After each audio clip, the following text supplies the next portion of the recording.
All right, folks, before we get started on this video, we want to give a special thanks to a good friend of ours, Mr. Daniel Dutton, the sheriff of High Point, Virginia. Rest in peace, Daniel. We miss you. We love you. This video is dedicated to you, man. All right, folks, welcome back to beautiful, peaceful North Carolina, down here at Firewater Farm Sawmill. Today, we're gonna kiln dry some walnut for you. We've had this walnut air drying in our barn for right around a year and a half. We got these trees from a friend of ours up in Bristol, Virginia, Frank Dutton. Thank you, Frank, for the trees. He provided us several different trees to cut and a way to load them. Sinking Creek Farms up there in Virginia. Frank, he's a good guy. Wanted to give a shout out to him. Tell them thank you for them. So now what we're gonna do, we got them cut. We've been drying them. All this stuff is pretty much 8/4. But folks, this barn, this is 16 foot and it's 32 foot long and it's full of this walnut. We went up there for one tree. When we got to cutting them, we ended up cutting, I think, 10 of them. As soon as we started cutting them, Frank was just showing us, cut these, cut this, cut that. So we ended up making several trips up there. So we hadn't kiln dried this stuff because one thing, we didn't have a kiln in operation. I wasn't no professional kiln operator. I wanted to try different stuff out in it. We've been running the kiln now for 6 months, so I feel like we kind of know what we're doing. It's 100 degrees today. We're gonna have to heat our kiln up to 120 degrees. Drying schedule is 120. Wet bulb is 98, I believe. I'll have to double check before I set it. But that's one reason why we're drying it, because we don't have to heat our kiln up to 20 degrees right now at the moment to let this stuff dry. So it's gonna be more energy efficient than trying to dry it in the wintertime. So y'all hang on, we're gonna show you a little bit about this stuff here, and we're gonna slowly pull it out of the barn, take it down there to the kiln, and load it up. All right, so folks, we wanted to talk a little bit about what it took to get this walnut from Virginia down here to North Carolina and cut up. One thing it took 2 of my favorite chainsaws. Now, I'm a Stihl fan. Now, this is kind of like Ford and Chevy, I guess you could say. Some people are partial to Stihl, some people are partial to Husqvarna. But let me tell you, I've had this 029. I bought this thing when I was 16, I might have been 15, and I ain't gonna tell you how old I am now, but it's pretty old. This thing has sawed wood to heat my house over the last 20 years, and it sawed some of these walnuts down. Now, some of the bigger ones, we had to use this Stihl 036. I hadn't had this saw that long, had it probably 10 years. It's a good saw though, it's a strong saw. And Frank up there, he had a big Husky saw.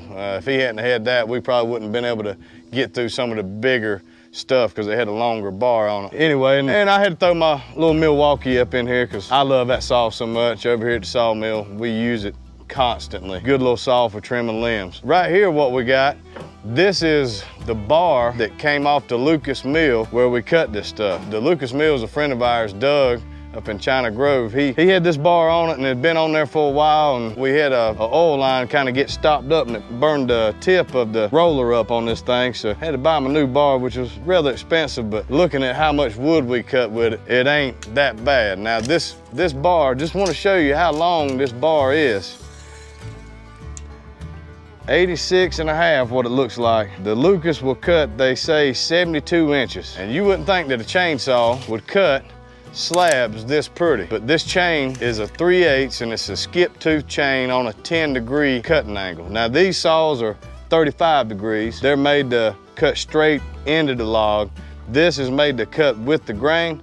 That's why you run a 10-degree chain on it. So it cut pretty decent for what it was, and it's accurate. Lucas makes a jam-up mill. Just wanted to show you a little bit about what it took to get these from log form to stacked up like you see it. And y'all hang on, we're about to take all this out of the barn and get it down there on the kiln, and once we get it on our carts, we'll talk to you in a little bit. Y'all hang on.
All right, folks, we got the wood loaded up on the first cart. We're gonna run 2 carts today. Again, this is 1/4 black walnut. It's got so hot down here, I had to call reinforcements, get my cousin Bigfoot Bob down here. Bob, what you got going on today? I ain't out hunting Bigfoot, so I figured I'd come over and help y'all. Well, man, he's been out here, you know. I don't know if you've been hearing some stuff, but I have. Been huffed at, just all kinds of stuff. They out here, they just ain't got no TV to watch, so they watch us. Well, you know, I told you the other day we was out there picking lima beans and we heard them tree knocks. Yep.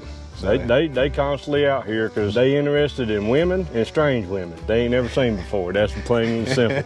Yeah, and you know, I think the reason why they was out there around my place because the creek back there, I think they was wanting to take them a little swim or something. Yeah, you know? they might be in my pond swimming, I don't know. I hope they were. Well, man, I tell you what, we might have to join them as hot as it is. It's July down here in Peachland, central North Carolina. We're just pouring sweat. So. Yeah, it's definitely summertime, y'all. But we was just gonna holler at you and let you talk to Bob for a little bit, show you what we're doing out here. We're about to get this stuff loaded up before it rains, so y'all hang on.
Woo!